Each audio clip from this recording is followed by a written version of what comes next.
আসসালামু আলাইকুম। আপনি এটা জেনে অবাক হবেন, ট্রেনের উপরে স্লাইডিং তার রয়েছে। এই বিদ্যুতের মাধ্যমে ইলেকট্রিক মোটরকে ঘোরানো হয়। এই বিদ্যুৎ চাকার মাধ্যমে মাটিতে পাঠানো হয়। আচ্ছা বলুন তো, যদি কেউ রেল লাইন স্পর্শ করে তাহলে কি কোনো ক্ষতি হবে?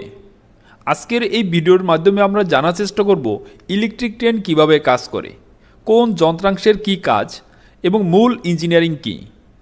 তো আশা করি আমাদের ভিডিওটি শেষ পর্যন্ত দেখবেন এবং ইঞ্জিনিয়ারিং কাজকে সহজেই শিখবেন।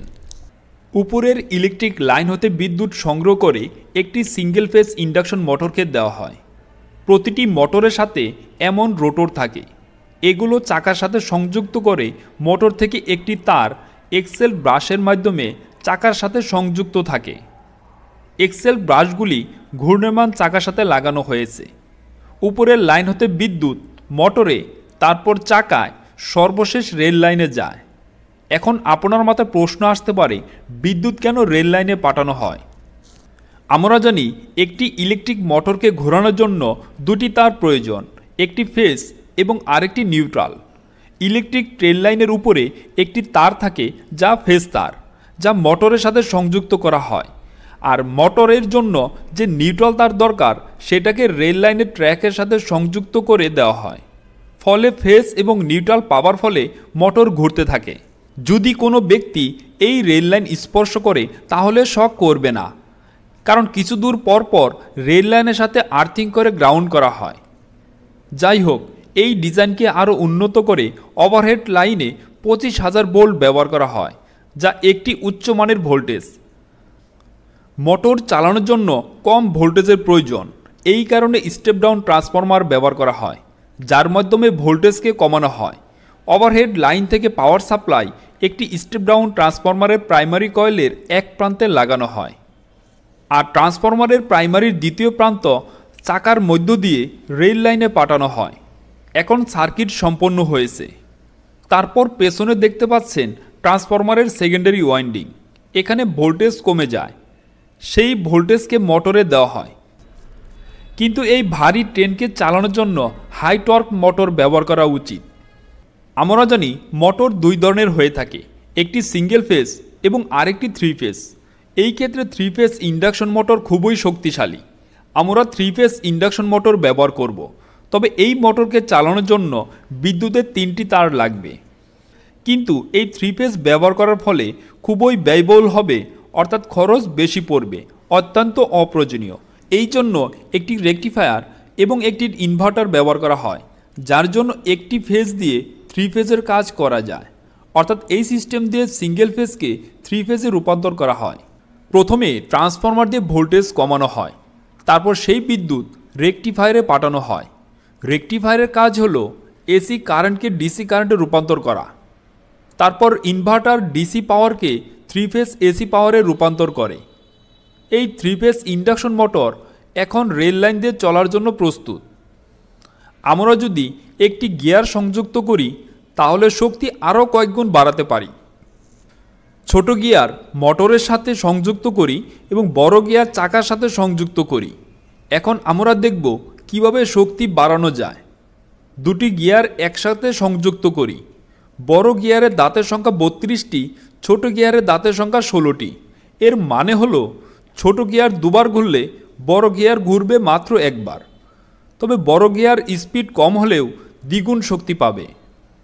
এই মুহূর্তে আমরা যে ডিজাইন করেছি তা নিখুঁত বলে মনে হয়, তবে আমরা যদি এই মোটরের সাথে কয়েকটি বগি সংযুক্ত করে সম্পূর্ণ ট্রেন তৈরি করি তাহলে এই মোটর দিয়ে এতগুলো বগি টেনে নিতে পারবো না।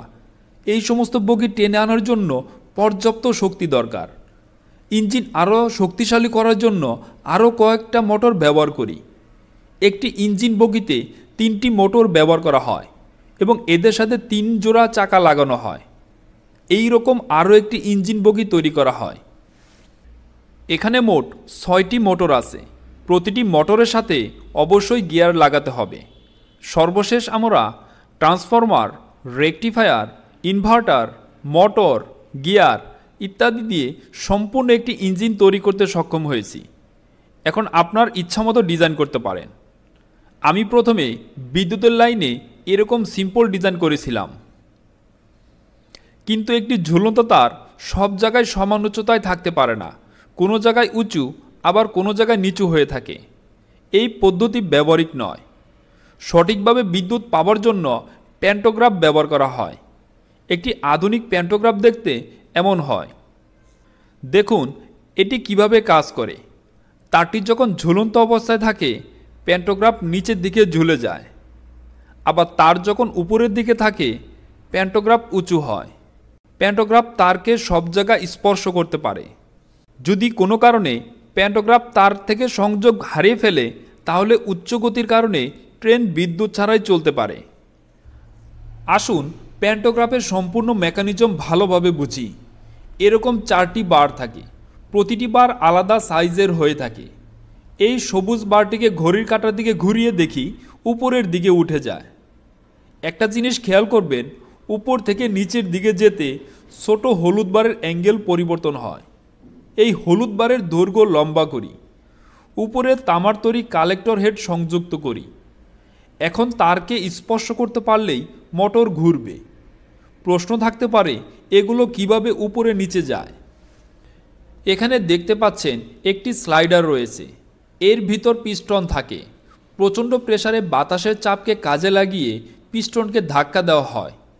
এই রডকে ধাক্কা দেওয়ার কারণে প্যান্টোগ্রাফ উপরের দিকে উঠে যায়, আবার রডকে পিছনের দিকে নিলে প্যান্টোগ্রাফ নিচে নেমে যায়, ঠিক যেমনটা এখানে দেখতে পাচ্ছেন। ট্রেনকে সম্পূর্ণভাবে থামানোর জন্য ব্রেক সিস্টেম ব্যবহার করা হয়। এটি বাতাসের চাপকে কাজে লাগিয়ে ট্রেনের চাকাকে ধাক্কা দিয়ে থামানো হয়, যাকে এয়ার ব্রেক বলা হয়। এখানে স্লাইডার দেখতে পাচ্ছেন, এর ভিতর হাই প্রেসার বাতাস রাখা হয়। ড্রাইভার যখন সিলিন্ডার থেকে বাতাস ছেড়ে দেয় তখন বাতাস এই পাইপের মধ্য দিয়ে প্রচণ্ড স্পিডে যায়। তারপর এখানে যে পিস্টন দেখতে পাচ্ছেন, বাতাস পিস্টনকে ধাক্কা দেয়। এইভাবে ব্রেক চাকাগুলোকে প্রচণ্ড চাপ দেয় এবং ট্রেন ধীরে ধীরে থেমে যায়। ব্রেক প্রতিটি চাকার সাথে লাগানো থাকে। এখন দেখা যাক ট্রেনের ভিতর ভাল্ব, ফ্যান এগুলোর বিদ্যুৎ কোথা থেকে আসে। এই জন্য জেনারেটর ব্যবহার করা হয়। এটা হলো কার্টন শ্যাফট, এগুলো আপনি ট্র্যাকের নিচে দেখেছেন। এটা হলো এক্সেস গিয়ার, মাঝখানে ছিদ্র আছে। চাকার সাথে লাগিয়ে জেনারেটরের সাথে সংযুক্ত করে জেনারেটর ঘুরিয়ে বিদ্যুৎ উৎপন্ন হয়। দেখতে পাচ্ছেন গিয়ারগুলো কিভাবে জেনারেটর ঘোরায়। এভাবেই একটি ইলেকট্রিক ট্রেন কাজ করে থাকে। তো ধন্যবাদ সবাইকে আমাদের ভিডিওটি শেষ পর্যন্ত দেখার জন্য। নতুন ভিডিও পেতে আমাদের চ্যানেলটি সাবস্ক্রাইব করে পাশে থাকতে পারেন।